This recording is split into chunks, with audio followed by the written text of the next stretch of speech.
Hi everyone. Suzuki GSX600F. This one don't want to start. We're going to be looking at why. Possibly it's the plugs, it could be something else. To take the seat off, you have to use your key. We've already done that. Take the seat off. Now we have to take the tank off. To take it off we have to undo those bolts. I can tell you already I love this bike because somebody didn't use proper bolts for it. Lovely. We will have to remove the side panels first of all.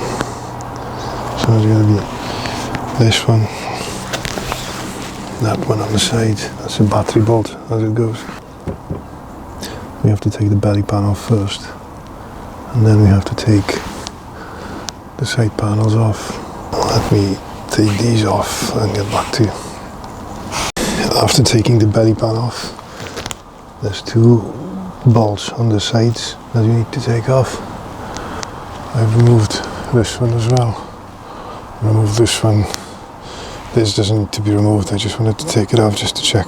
And you have to take the ones on the top. I'm not sure about these ones, they might have to come out as well.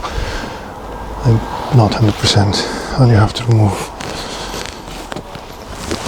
remove these ones as well. They definitely hold it in. One thing I forgot to mention, you also have to remove the mirrors. Just pull the rubbers off, because they are obviously holding the whole side panel by those two bolts. So you have to take these off as well. And as for the front panel, you have to remove it. You take the two bolts out, because it should slot into the front panels by there. And the other side, mine's broken one side anyway, so. But you have to remove it prior to removing the panels. Okay, after removing the mirrors, we can remove the panels. You have to undo them two bolts as well. Mine have just come out completely. This bike has definitely not been looked after for the last couple of years, so it's gonna be fun getting it back to normal. We'll see. I spray some WD-40 on the bleed nipples just to get them ready for bleeding later on, but we're not there yet. Let's take the panel off. When you take the panel off, remember about the indicators. Don't just remove them, easiest way to do it. As you can tell, my bike was in blue. Twist left and take the bulb out. Okay, and the whole thing comes off. And you've got access to the bike. What do I see? One of my favorite connections on the motorcycle. I haven't done one of those bikes in a while now. Well, that's what you're trying to avoid.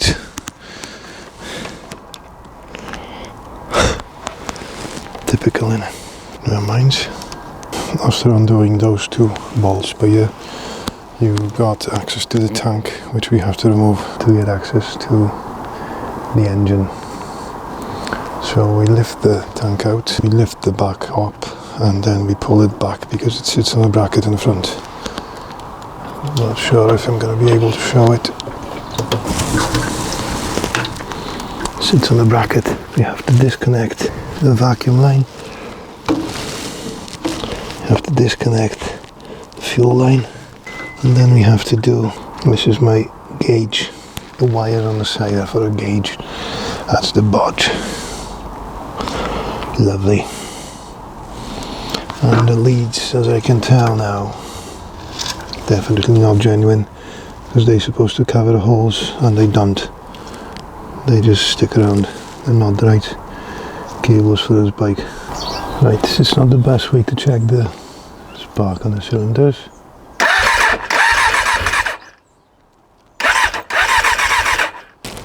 But I can tell.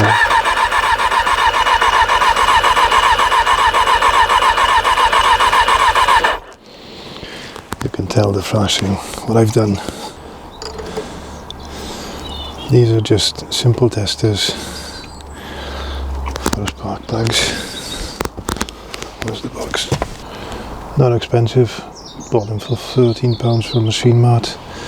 These are laser ignition tester for hydrogen leads, laser tool number 2780. The easiest way to check, because you just put them into the over the plugs. The only problem, plugs, I don't know if you'll be able to see it, plugs got a thread on it. This one's got, instead of the thread, you've got the cap for that type of end on the spark plug, so they're not exactly perfect, but as you've seen, it worked absolutely fine, and it shows you that there is spark on the cylinders.